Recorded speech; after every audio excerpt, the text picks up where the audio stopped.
बोलो गुरु महाराज की। बोलो संत शिरोमणि रविदास महाराज की जय हो। संत कबीर साहब की जय हो। बाबा साहब की जय हो। सब भक्तों की जय हो। सब संतों की जय हो। अपने अपने माता पिता की जय हो। अपने अपने गुरुओं की जय हो। सत्संग कराने वालों की जय हो। और श्रोताओं की जय हो। बोलो श्याम गिरी महाराज की जय हो। प्रेमियों, आज जो सत्संग हो रहा है वो हमारे कौन बाबूलाल थे। बाबूलाल के अंत संस्कार को उपलक्ष्य में हो रहा है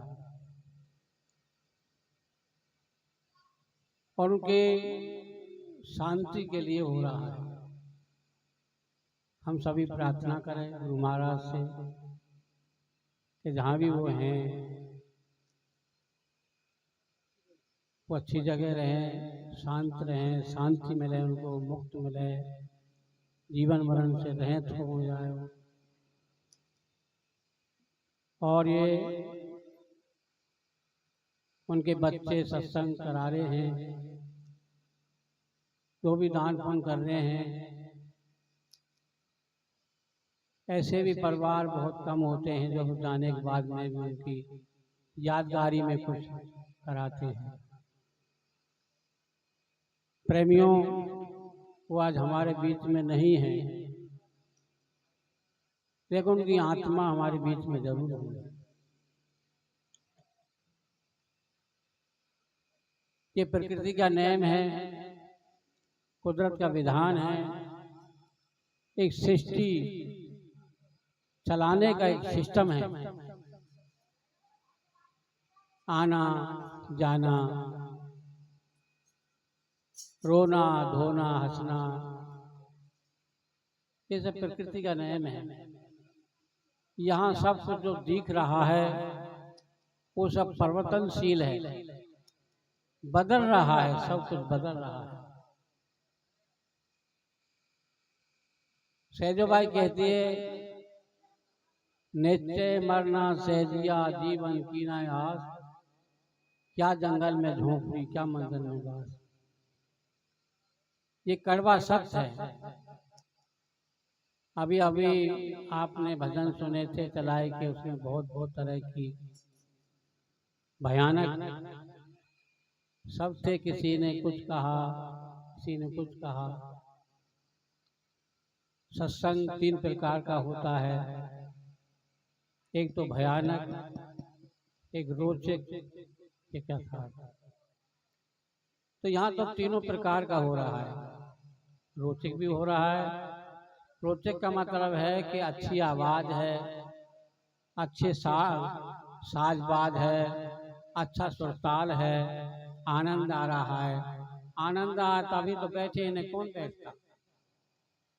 भयानक वो जो दिखाई जाती है, जैसे अभी अभी महाराज जी ने भी गाया है भजन लग 84 यौन भगत के। आदमी कितनी कितनी कहाँ कहाँ जाता है, क्या क्या चार खानी में जाता है, लग 84 योनि में जाता है। और यथार्थ ये है कि यथार्थ जो मतलब कि सत्संग के द्वारा जो ज्ञान होता है वो यथार्थ होता है। प्रेमियों, सत्संग का मतलब है कि हमारे जीवन में परिवर्तन आना,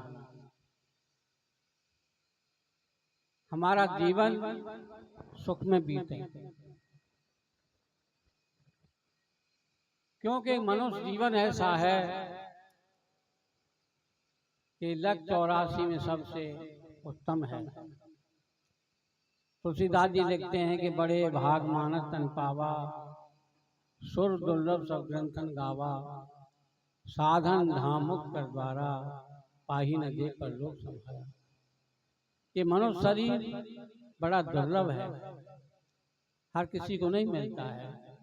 किसी भी प्राणी जितने और हैं उनके ना तो ऐसे हाथ हैं, ना पैर हैं, ना मुख है, ना दिल है, ना दिमाग है, ना ऐसी सोच है, ऐसा उनके अंदर नहीं है जैसा मनुष्य के अंदर है।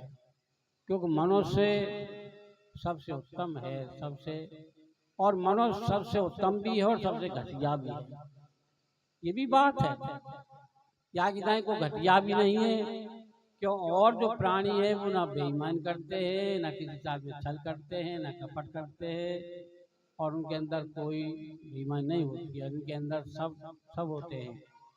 मनुष्य अच्छाई करे तो अच्छाई की तरह कोई है नहीं, और बुराई करे तो बुराई की तरह कोई। इसलिए मनुष्य सर्वश्रेष्ठ है। और सत्संग इसलिए होता है कि मनुष्य, देखिए, 4 गुण हर प्राणी में पाए जाते हैं। क्या? भूख, भय, निंद्रा और मैथुन। ये 4 चीज हर प्राणियों में पाए जाते हैं। पक्षी हो, पशु हो, रेंगने वाले हो, मनुष्य हो, कोई भी हो। आप अंदाजा लगाएंगे कि भूख सबको लगती है, और भूख एक प्राकृतिक है। उसे कोई सिखाता नहीं है भूख के लिए। आप देखते होंगे यहाँ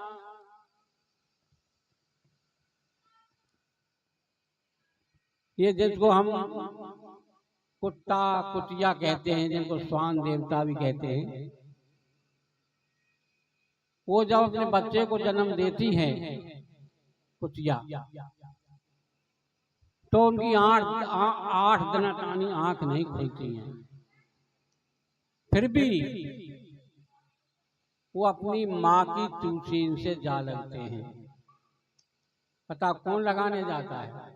कोई लगाने जाता है? जंगल में कितने ही पशु हैं, कौन लगाने जाता है उनको? लेकिन प्राकृतिक उनके अंदर वो गुण हैं जो जा लगते हैं। इसको कोई सिखा नहीं जाता, सिखाया नहीं जाता। और पक्षी, चिड़िया, अंडा से बच्चा निकलता है, चिड़िया चुगा लाती है और बच्चा चू चू चू करके मुंह फाड़ देता। कौन मुंह फाड़ना सिखाता है? इसी की बात से ज्ञात होता है कि भूख का ज्ञान ये कि प्राकृतिक है, कुदरत की देन है। और भय को भी कोई नहीं सिखाता। भय भी अपने आप उत्पन्न हो जाता है। सबको भय लगता है, मृत्यु से सबको भय लगता है। हम खूब, कितनी उम्र रह गई हमारी, परेशान हैं जिंदगी से, फिर भी हम मरना नहीं चाहते। भय मृत्यु का सब है कि मृत्यु नहीं आ जाए, मृत्यु नहीं आ जाए। भय, निंद्रा, निंद्रा सबको आती है। और मैथुन क्रिया सब अपनी जैसी जैसी उनकी योनि है, योनि के अनुसार वो अपनी क्रिया करते हैं और काम वासना की प्यास बुझाते हैं। इन 4 बातों को कोई नहीं सिखाता है। अब बात है यांतानी, जो मनुष्य यांतानी सीमत है, तो उसमें कोई मानवता नहीं है। मानवता ये है कि इनसे ऊपर उठे, इन 4 गुणों से ऊपर उठे और सत्संग के द्वारा आध्यात्मिक ज्ञान प्राप्त करे। जब तानी मनुष्य को आध्यात्मिक ज्ञान नहीं होगा, तब तानी उसका बंधन नहीं छूटेगा। गाने से, बजाने से, सुनने से नहीं छूटेगा।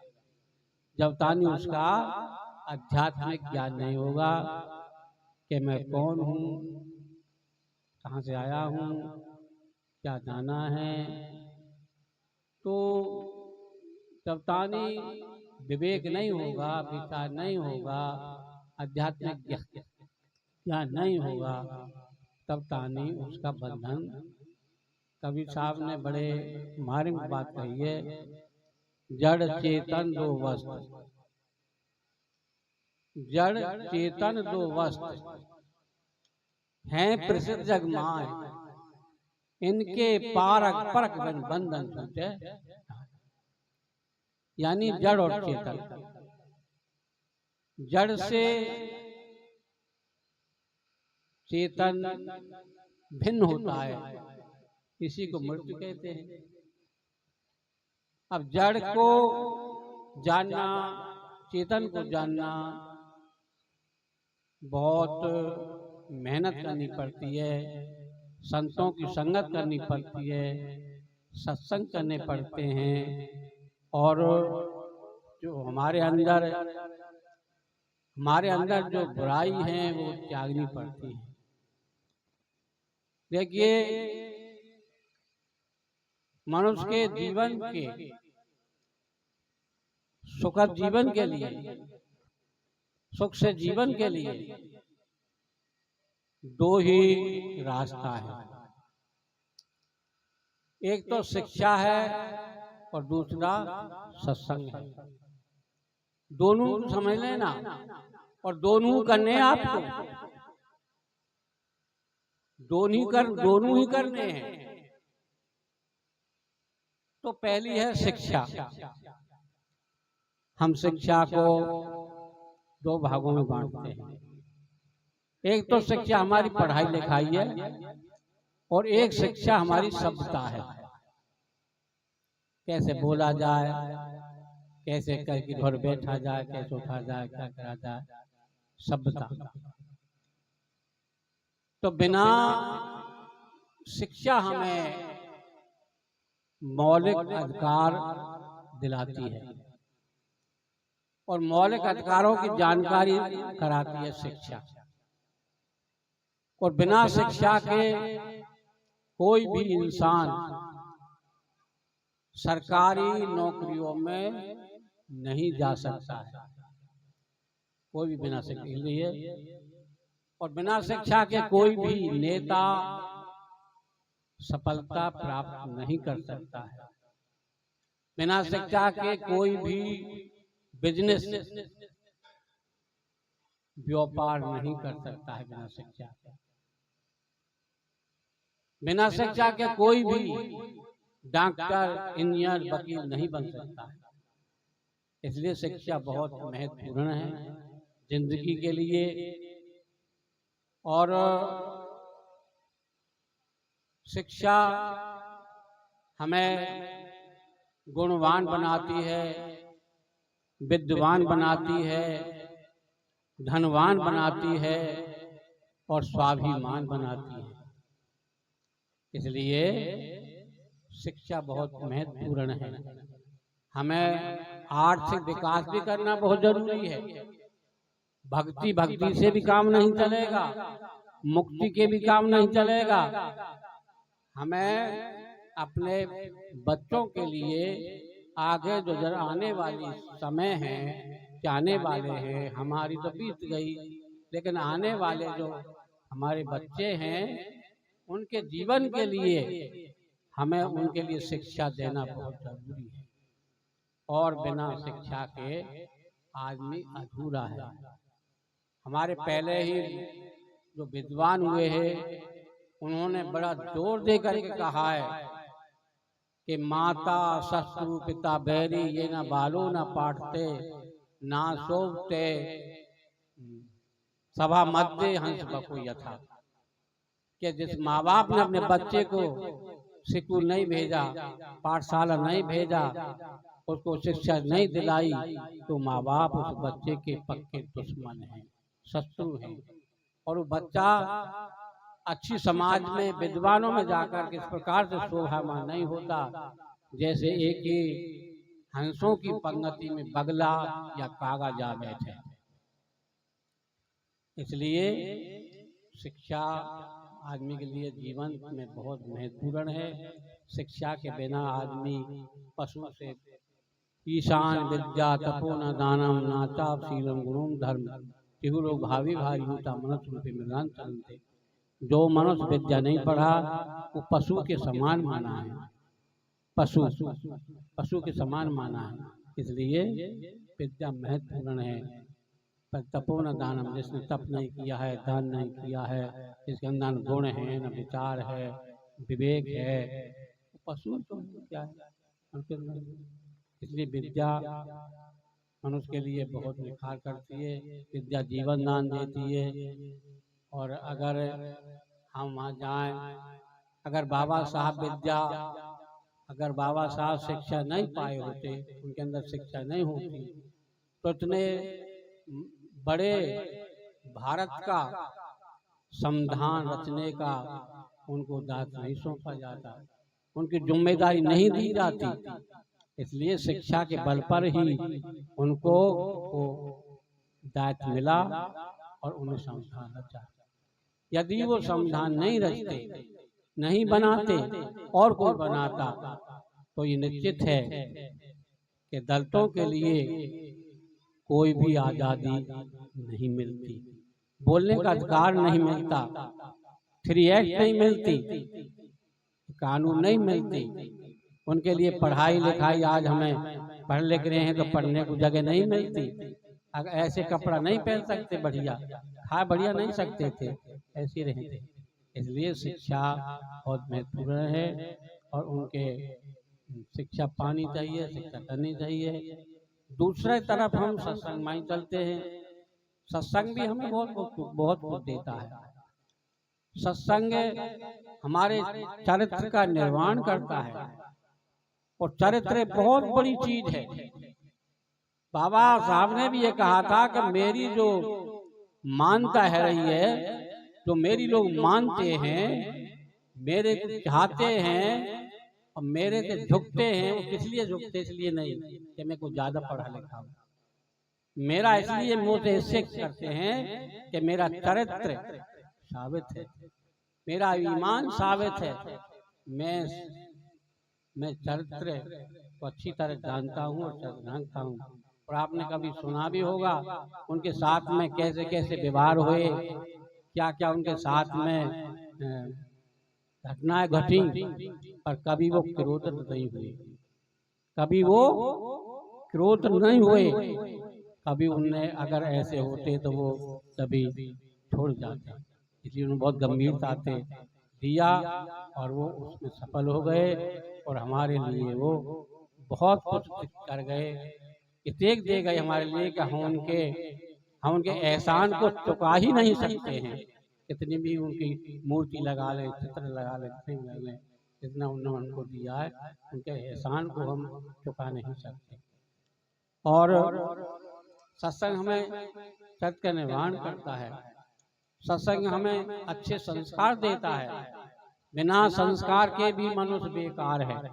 अगर संस्कार बच्चे में नहीं है, और मैं माताओं से, बहनाओं से, भाइयों से, बुजुर्गों से कहता हूँ कि बच्चों में अच्छे संस्कार डालें। अच्छे संस्कार डाल दिए तो आपने बहुत कुछ कमा लिया। अगर आपने धन कितना ही कमा लिया और बच्चे में अच्छे संस्कार नहीं डले तो सारे बर्बाद कर देगा। कहते हैं कि पूत सपूत को क्यों धन दूरे और पूत कपूत को क्यों धन सींचे।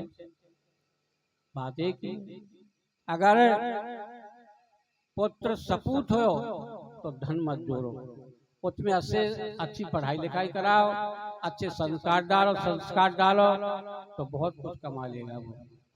और यदि धन जोड़ जाओगे, उसको संस्कार अच्छे नहीं है तो वो सारे बर्बाद कर देगा, पीछे तुम क्या है।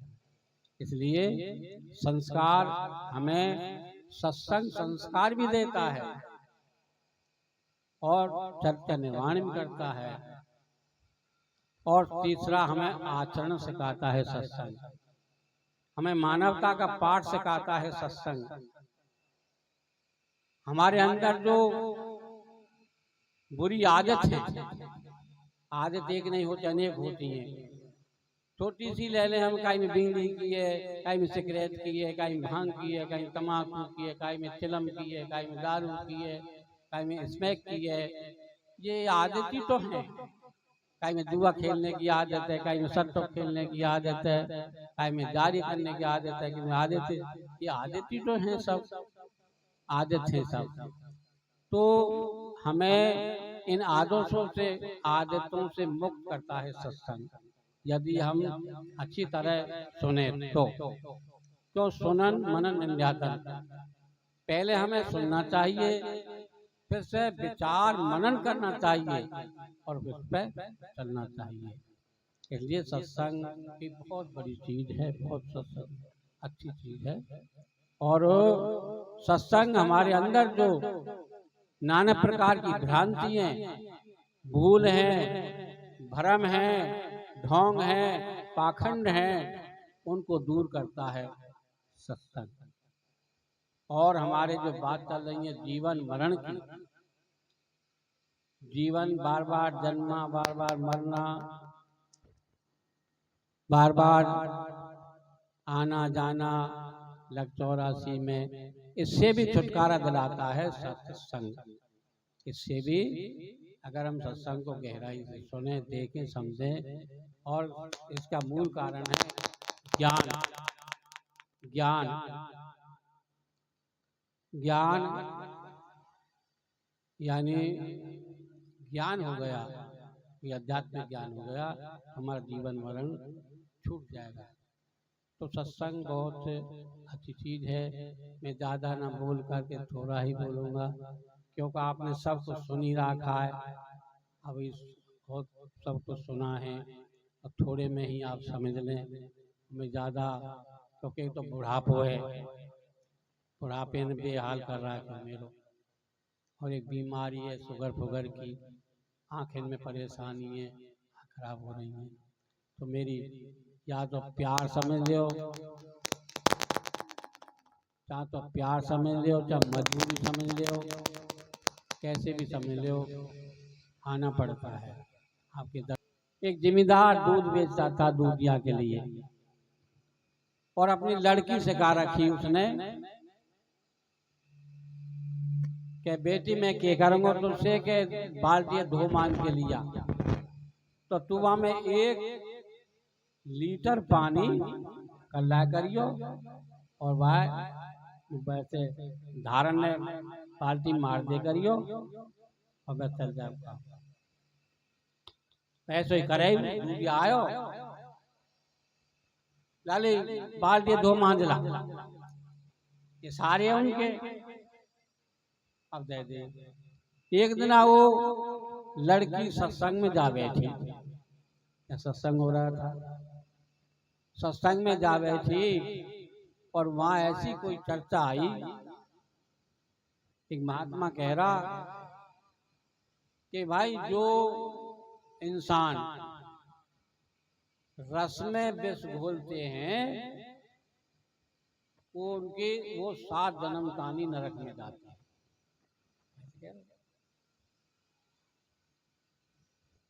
लड़की बोली कि बाबा एक बात समझ में ना आई कि रस में विष का हो है, वह बता रहे। अरे बेटा रस में विष वो है कि जैसे दूध में पानी मिला दिया। वान के मैं तो रोज की मिलाऊं, हाँ मैं तो यही काम कर रही हूँ। भगवान कही तो नरक में जानो 7, तो मैं काहे को नरक में जाऊं? कि बाबा फिर मिलानो बंद कर दिया तो फिर नरक में जाएगी कि ना जाएगा कोई? फिर काहे जाएगा, बंद है जाएगा तो ना जाएगा। वो आ गई घर, शाम को दूध आ गो, लाले पानी वो बाल्टी लिए धो मान के, तो बाद में मैंने पानी वहां में ना करो ले बाल्टी आ गई। अब आ गई 1 किलो कम बैठे हो, तो बैठना ही हो कम। बोलो आप लाल भाई 1 किलो दूध कम है भैया, आज भैंस ने ऐसी है गई, 400 तक ना बैठी, कल ले जाइए बटकी। ठीक, कल ले जाएंगे, तेरे हाथ की बात थोड़ी है, भैंस देगी तुम तो ले जाएंगे। अब दूध लेके चलेगा, अब छोड़िए लड़वे लगो। क्या तुम कहा आगे लग गई तेन परिणाम करो वहां, और 1 किलो की मार देते हैं यार हुए तो ऐसी कटांगा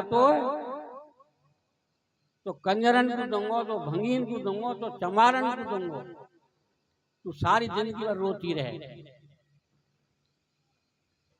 मैं तो कहीं दे दीजिए पर मुंह पे ना आवे काम।